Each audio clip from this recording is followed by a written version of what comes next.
How can retailers protect their companies and their customers against threats that originate elsewhere in the food system? Today's Alert podcast welcomes Keith Morrow, former Chief Information Officer for 7-Eleven, for a discussion of what happens when someone else's outbreak is headed for your shelves and what new solutions can help you stop it.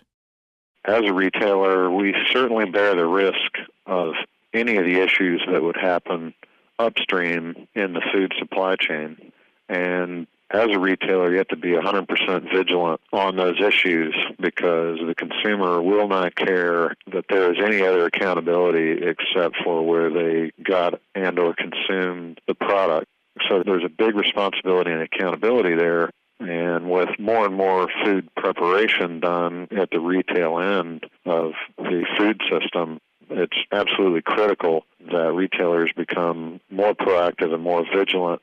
and make decisions before the product ends up with the consumer. As retailers of food products out of the food system do more and more food preparation right at the point of retail and at point of sale, they do take steps to, again, set up the right safety and cleanliness routines and train their people and do inspections, and they have the right business processes. However, it's incumbent upon them to do much more proactive decision-making and monitoring of the product they get and where it comes from, and actually assessing those suppliers and those manufacturers, not just on a time-to-market and on a cost basis, but actually around the quality and safety aspects of what they're getting from the producers. So this is an area where the retailers have to become even more vigilant and make more decisions at the load dock about the condition and quality, and that, again, the product is coming from where they ordered it and where they expected it to. It's in the right quantity, the terms of code dates that they're receiving, something that's within their parameters. And there are more tools becoming available for them to do that they should be taking advantage of. When retailers receive their large shipments to the backdoor loading dock, there are really two primary paths of check-in and receipt and inspection,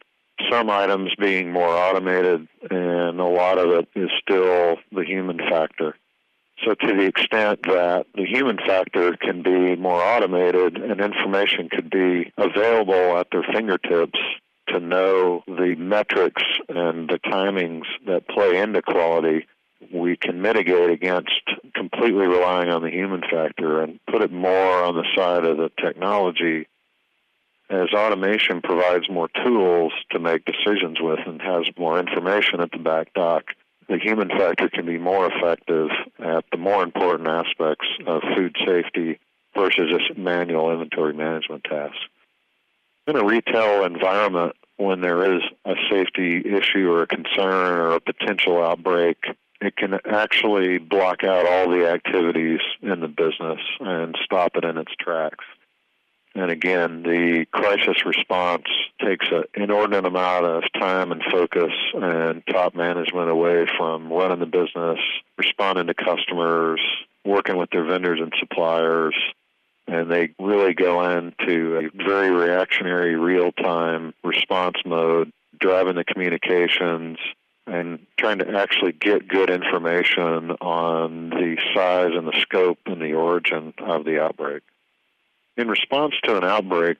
there would absolutely be the potential and the possibility that the retailer would hold the supplier accountable financially and in other ways accountable for the outbreak.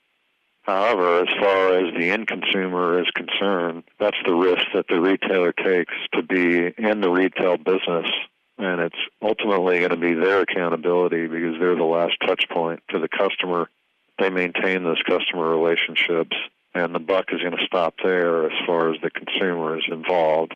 It may not appear fair to the food retailer that they're held accountable for any issue upstream from a product, but again, they do hold the ultimate accountability because they are accountable to receive that product, inspect that product around all its different aspects related to quality, and they do hold and maintain on their premises the food for a certain amount of time in the conditions that they're responsible for. So in the end, absolutely the buck stops with the food retailer in terms of the quality of the end product that's delivered to the customer. You've been listening to former 7-Eleven CIO Keith Morrow on the latest edition of the Alert Podcast. Visit us again for more updates on the rapidly changing world of food safety and to learn more about solutions that can help you automate food safety enforcement and protect your company. Visit alertfoodsafety.com.